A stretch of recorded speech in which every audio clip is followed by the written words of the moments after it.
pag dili ka mo simba, maningil daw sila. Maningil sila sa ano ba? Kalabi nagmaka-absent daw simba ang mga iglesia.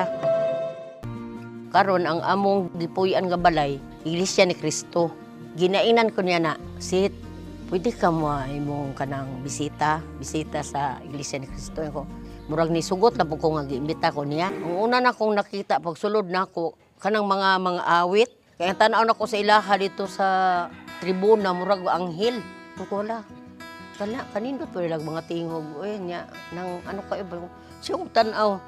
Manilahi man ni ilang lingkuranan.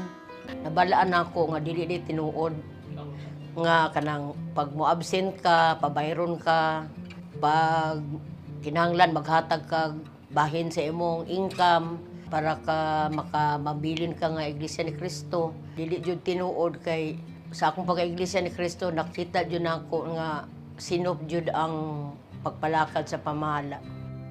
Daghan na. Natuto na akong makamaon ako mo-adjust sa pakitungo sa mga tao, nag-ano na ko na mag-akay, mamahagi sa akong pagtuo,